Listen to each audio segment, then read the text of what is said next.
Hi friends, ನಾನು Ashwini from Mangalore. Welcome back to my channel. Friends, ನಾನಿವತ್ತು ಹಲಸಿನ ಹಣ್ಣಿನ ಕೇಕನ್ನು ಯಾವ ರೀತಿ ಈಸಿಯಾಗಿ ಮನೆಯಲ್ಲೇ ಇರುವಂತಹ ಇಂಗ್ರೀಡಿಯೆಂಟ್ಸ್ಗಳನ್ನು ಯೂಸ್ ಮಾಡಿಕೊಂಡು ಮಾಡೋದು ಅಂತ ತೋರಿಸ್ತಾ ಇದ್ದೇನೆ. ಸೊ ಇದಂತೂ ಮಂಗಳೂರಿನ ಸ್ಪೆಷಲ್ ಕೇಕ್ ಅಂತಲೇ ಹೇಳ್ಬೋದು. ಹಲಸಿನ ಹಣ್ಣಿನ ಸೀಸನ್ ಬಂತು ಅಂತ ಶುರುವಾದರೆ ಹಲಸಿನ ಹಣ್ಣಿನಿಂದ ವಿವಿಧ ಬಗೆಯ ಖಾದ್ಯಗಳನ್ನು ಮಾಡ್ತೇವೆ. ಸೊ ನಾನು ಕೂಡ ಆಲ್ರೆಡಿ ನಿಮಗೆ ಹಲವಾರು ಬಗೆಯ ಹಲಸಿನ ಹಣ್ಣಿನ ಖಾದ್ಯಗಳನ್ನು ಯಾವ ರೀತಿ ಮಾಡೋದು ಅಂತ ತೋರಿಸ್ತೇನೆ. ಸೊ ಅದನ್ನು ಕೂಡ, ಅದರ ಲಿಂಕನ್ನು ಕೂಡ ಈ ಸಲ ಕೂಡ ನಾನು ಡಿಸ್ಕ್ರಿಪ್ಷನಲ್ಲಿ ಹಾಕ್ತೇನೆ. ಸೊ ಯಾರೆಲ್ಲ ನೋಡಲಿಲ್ಲ ಅವರೆಲ್ಲ ನೋಡಿ. ಸೊ ಇದಂತೂ one of my favourite recipe ಅಂತಲೇ ಹೇಳಬಹುದು. ಯಾಕಂದರೆ ಇದು ಮಕ್ಕಳಿಗೂ ಕೂಡ ಇಷ್ಟ ಆಗುತ್ತೆ, ದೊಡ್ಡವರಿಗೂ ಕೂಡ ಇಷ್ಟ ಆಗುತ್ತೆ. ಸೊ ಹಲ್ಲು ನೋವು, ಹಲ್ಲೆಲ್ಲ ಮಕ್ಕಳಿಗೆ ಕರೆಕ್ಟಾಗಿ ಬರಲಿಲ್ಲ ಅಂತ ಇದ್ದರೂ ಕೂಡ ಅವರು ಕೂಡ ಈಸಿಯಾಗಿ ತಿನ್ನಬಹುದು. ಯಾಕಂದರೆ ಅಷ್ಟೊಂದು ಸಾಫ್ಟಾಗಿ ಬರ್ತದೆ. ಸೊ ಇಷ್ಟೊಂದು ಈಸಿಯಾಗಿರುವ ಹಲಸಿನ ಹಣ್ಣಿನ ಕೇಕನ್ನು ಯಾವ ರೀತಿ ಮಾಡೋದು ಅಂತ ನೋಡೋದಕ್ಕಿಂತ ಮುಂಚೆ, ಇವತ್ತೇನಾದರೂ ನಿಮಗೆ ನನ್ನ ಹಲಸಿನ ಹಣ್ಣಿನ ರೆಸಿಪಿ ಇಷ್ಟ ಆದರೆ ಲೈಕ್ ಮಾಡಲಿಕ್ಕೆ ಮಾತ್ರ ಮರಿಬೇಡಿ. ಹಾಗೆಯೇ ನಿಮ್ಮ ಫ್ರೆಂಡ್ಸ್ ಫ್ಯಾಮಿಲಿಗೆಲ್ಲ ಶೇರ್ ಮಾಡಿ. ಸೊ ಯಾರೆಲ್ಲ ಇನ್ನೂ ನನ್ನ ಚಾನಲನ್ನು ಸಬ್ಸ್ಕ್ರೈಬ್ ಆಗಲಿಲ್ಲ, ಯಾರೆಲ್ಲ ಫಸ್ಟ್ ಟೈಮ್ ನನ್ನ ಚಾನಲನ್ನು, ನನ್ನ ವೀಡಿಯೋಸನ್ನು ನೋಡ್ತಾ ಇದ್ದೀರಿ, ಅವರು ಕೂಡ ಕ್ವಿಕ್ಕಾಗಿ ನನ್ನ ಚಾನಲ್ಗೆ ಸಬ್ಸ್ಕ್ರೈಬ್ ಆಗಿ ಹಾಗೆಯೇ ಅಲ್ಲೇ ಇರುವ ಬೆಲ್ ಐಕಾನನ್ನು ಕೂಡ ಕ್ಲಿಕ್ ಮಾಡಿ. ಇದರಿಂದಾಗಿ ನಿಮಗೆ ನನ್ನ ಅವತ್ತವತ್ತಿನ ವಿಡಿಯೋನ ಅವತ್ತವತ್ತೇ ನೋಡ್ಬೋದು. ಸೊ ಹಾಗಾದರೆ ಹಲಸಿನ ಹಣ್ಣಿನ ಕೇಕನ್ನು ಯಾವ ರೀತಿ ಮಾಡೋದು ಅಂತ ನೋಡೋಣ. ಈಗ ನಾನು 2 ಲೋಟ ಆಗುವಷ್ಟು ಬೆಳ್ತಿಗೆ ಅಕ್ಕಿ ತಗೊಂಡಿದ್ದೇನೆ. ಇದನ್ನು ಚೆನ್ನಾಗಿ ವಾಶ್ ಮಾಡಿ ಒಂದು ಗಂಟೆಗಳ ಕಾಲ ನೆನೆಸಿಟ್ಟರೆ ಸಾಕು. ಯಾಕಂದರೆ ಬೆಳ್ತಿಗೆ ಅಕ್ಕಿ ಆದ್ರಿಂದ ತುಂಬ ಬೇಗ ಇದು ನೆನೆತದೆ, ಅದು ಸಾಫ್ಟ್ ಆಗ್ತದೆ, ಅದಕ್ಕೋಸ್ಕರ. ಹಾಗೆಯೇ ಹಲಸಿನ ಹಣ್ಣು ನೋಡಿ, ಒಂದು 3-4 ಲೋಟದಷ್ಟು ತಗೊಳ್ಬಹುದು.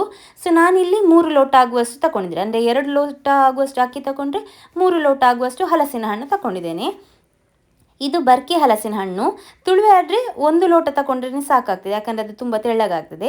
ಅಂದರೆ ತೆಂಗಿನಕಾಯಿ ನೋಡಿ, ಇಷ್ಟು 1 ಹೋಳಾಗುವಷ್ಟು ತುರಿದು ಬಿಟ್ಟು ತಗೊಂಡಿದ್ದೇನೆ. ಹಾಗೆಯೇ ಇನ್ನೊಂದು 1 ಆದಷ್ಟು ಕಟ್ ಮಾಡಲಿಕ್ಕೆ ಬೇಕು. ಇನ್ನು ಬೆಲ್ಲ ನೋಡಿ, ಇದು 1 ಅಚ್ಚು ಉಂಟಲ್ಲ, ಹೀಗೇ ಇನ್ನೊಂದು ಅಚ್ಚಿದ್ರು ಅರ್ಧ.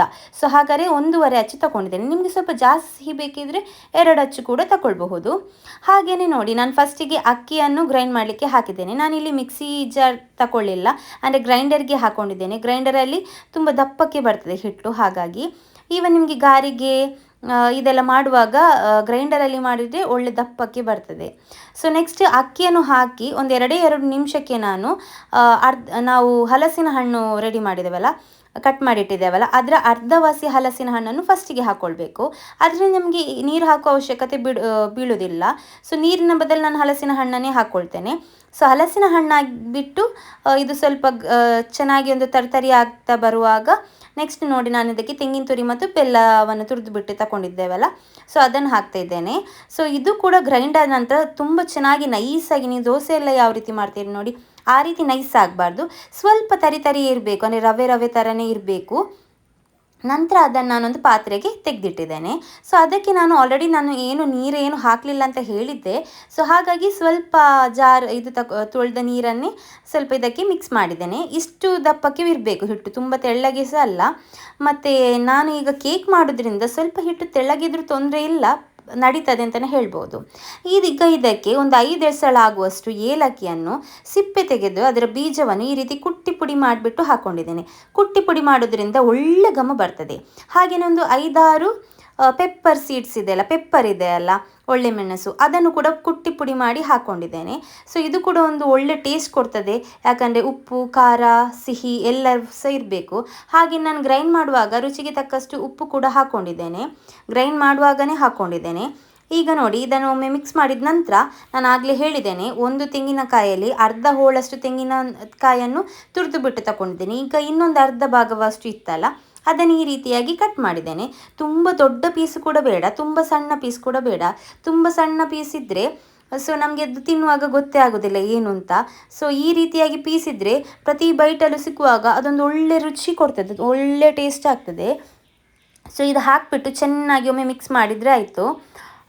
ಇದು ಮತ್ತು ಹಿಟ್ಟು ರೆಡಿ ಮಾಡಿ ಇಡಬೇಕು ಅಥವಾ ಹುಳಿ ಬರಿಸಬೇಕು ಆ ರೀತಿ ಏನಿಲ್ಲ.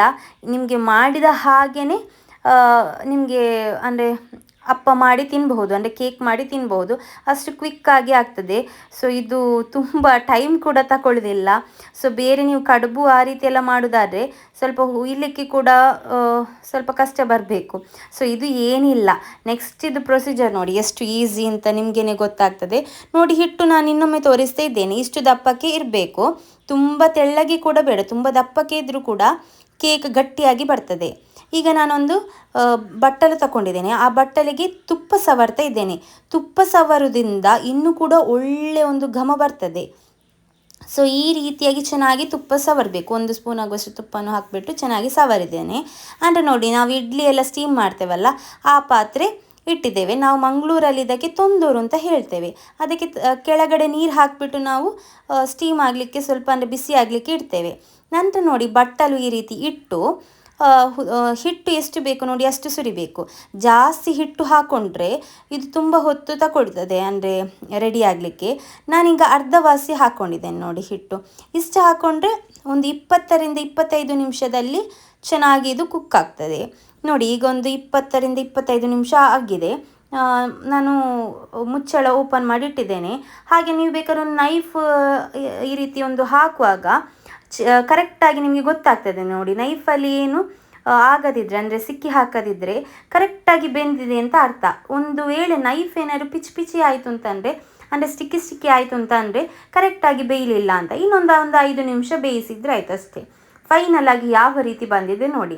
ಇದನ್ನು ಬೇಕಾದ್ರೆ ಮಕ್ಕಳ ಖುಷಿಗೆ ಬೇಕಾದರೆ ತಟ್ಟೆಯಲ್ಲಿ, ಯಾವ ತಟ್ಟೆಯಲ್ಲಿ ನೀವು ಹಾಕಿದ್ದೀರಿ ನೋಡಿ ಅದೇ ತಟ್ಟೆಯ ಶೇಪಿಗೆ ಕಟ್ ಮಾಡಿ ನೀವು ಮೇಲೆಗಡೆ ಏನಾದರೂ ಸ್ವಲ್ಪ ಡಿಸೈನ್ ಮಾಡಬೇಕಾದ್ರೆ ಕೊಡಬಹುದು. ಹಲಸಿನ ಹಣ್ಣಿನ ಕೇಕ್ ಅಂತ ಅದು ತಿನ್ನಲಿಕ್ಕೆ ಈ ರೀತಿ ಕಟ್ ಮಾಡಿ ಕೂಡ ಕೊಡ್ಬೋದು. ಬರ್ಫಿ ಥರ ಕಾಣ್ತದೆ. ನಾನು ಈ ಹಿಂದೆ ಕೂಡ ತೆಂಗಿನ ತುರಿ ಬರ್ಫಿ ಮಾಡಿದ್ದೆ. ಸೊ ಅದೇ ರೀತಿ ಕಾಣ್ತಾ ಉಂಟು. ಎಷ್ಟು ಚೆನ್ನಾಗಿದೆ ಅಲ್ಲ. ಅದರಲ್ಲೂ ಕೂಡ ಘಮ ನೋಡಬೇಕು. ಹಲಸಿನ ಹಣ್ಣಿದು ಘಮ ಕೂಡ ಅದು ಬೇರೆಯೇ ಲೆವೆಲ್ ಇದು. ಸೊ ಅದರಲ್ಲೂ ಕೂಡ ತುಪ್ಪ ಸವರಿದು ಬಿಟ್ಟು ನಾವು ಈ ರೀತಿ ಮಾಡಿದ್ದೇವೆ. ಸೊ ಹಾಗಾದರೆ ಎಷ್ಟು ಘಮ ಬರಬೇಕು. ಇದರ ಘಮದಲ್ಲೇ ನಮಗೆ ತಿನ್ನುವ ಅಂತ ಅನಿಸ್ತದೆ. ನಿಜವಾಗ್ಲೂ ಫ್ರೆಂಡ್ಸ್, ಇದು ಯಾವ ರೀತಿ ನಾವು ಮನೆಯಲ್ಲಿ ಮಾಡಿದ್ದೇವೆ, ಎಷ್ಟು ಬೇಗ ಖಾಲಿ ಆಗಿದೆ ಅಂತಲೇ ಹೇಳಲಿಕ್ಕಾಗೋದಿಲ್ಲ. ಸೊ ಹಾಗಾಗಿ ನಾವು ಹಲಸಿನ ಹಣ್ಣಿನ ಸೀಸನ್ಗೆಲ್ಲ ಇದು ಮಾಡ್ತಾ ಇರ್ತೇವೆ. ಹಲಸಿನ ಹಣ್ಣು ಸೀಸನ್ ಮುಗಿಯುವ ತನಕ ಈ ಥರದ್ದು ರೆಸಿಪೀಸ್ ಆಗ್ತಾ ಇರ್ತದೆ ನಮ್ಮ ಮನೇಲಿ. ಯಾಕಂದರೆ ಎಲ್ಲರಿಗೂ ಸಹ ಇಷ್ಟ. ಪುಟ್ಟ ಮಗುವಿಂದ ಹಿಡಿದು ದೊಡ್ಡವರ ತನಕ ಸಹ ಈ ರೆಸಿಪಿ ತುಂಬಾ ಇಷ್ಟಪಟ್ಟು ತಿಂತಾರೆ. ಸೊ ಹಾಗಾದರೆ ನೀವು ಕೂಡ ಮನೆಯಲ್ಲಿ ಟ್ರೈ ಮಾಡಿ, ಮನೆಯವರಿಂದ ಶಬಾಷ್ ಅಂತ ಅನಿಸ್ಕೊಳ್ಳಿ. ಸೊ ಹೊಟ್ಟೆ ತುಂಬ ತಿನ್ನಿ, ಹೆಲ್ದಿ ಆಗಿರಿ. ಸುಮ್ಮನೆ ಮಳೆಗಾಲ ಬಂತು ಅಂತ ಹಲಸಿನ ಹಣ್ಣನ್ನು ವೇಸ್ಟ್ ಮಾಡಬೇಡಿ. ಮಳೆಗಾಲ ಆದರೂ ಚಳಿಗಾಲ ಆದರೂ ರೆಸಿಪಿ ಮಾಡೋದನ್ನು ನಿಲ್ಲಿಸಬೇಡಿ. ಈ ರೀತಿ ವಿವಿಧ ಬಗೆಯ ಖಾದ್ಯಗಳನ್ನು ಮಾಡಿ ತಿನ್ನಿ. ಇಷ್ಟಪಟ್ಟು ತಿಂತೀರಿ. ನೋಡಿ, ನಿಮಗೆ ಮುರಿಯುವಾಗನೇ ಗೊತ್ತಾಗ್ಬೋದು ಎಷ್ಟೊಂದು ಸಾಫ್ಟ್ ಆಗಿ ಬಂದಿದೆ ಅಂತ. ಸೊ ಇವತ್ತಿನ ನನ್ನ ವಿಡಿಯೋನ ಎಲ್ಲೂ ಸ್ಕಿಪ್ ಮಾಡಿದೆ, ಪೂರ್ತಿಯಾಗಿ ನೋಡಿ. ಆಗ ನಿಮಗೆ ಕೂಡ ಗೊತ್ತಾಗ್ತಿದ್ದು ಯಾವ ರೀತಿ ಮಾಡೋದು ಅಂತ. ಸೊ ವಿಡಿಯೋ ನೋಡಿದ್ದಕ್ಕೆ ಥ್ಯಾಂಕ್ ಯು ಸೋ ಮಚ್. ಇದೇ ರೀತಿ ಸಪೋರ್ಟ್ ಮಾಡ್ತಾ ಇರಿ. ಇನ್ನೊಮ್ಮೆ ಮತ್ತೊಂದು ಹೊಸ ರೆಸಿಪಿ ಜೊತೆ, ಹೊಸ ವಿಡಿಯೋ ಜೊತೆ ನಿಮ್ಮನ್ನು ಭೇಟಿಯಾಗ್ತೇನೆ. ಅಲ್ಲಿ ತನಕ ಕೀಪ್ ಸಪೋರ್ಟಿಂಗ್. ವಿಡಿಯೋ ನೋಡಿದ್ದಕ್ಕೆ ಥ್ಯಾಂಕ್ ಯು ಸೋ ಮಚ್.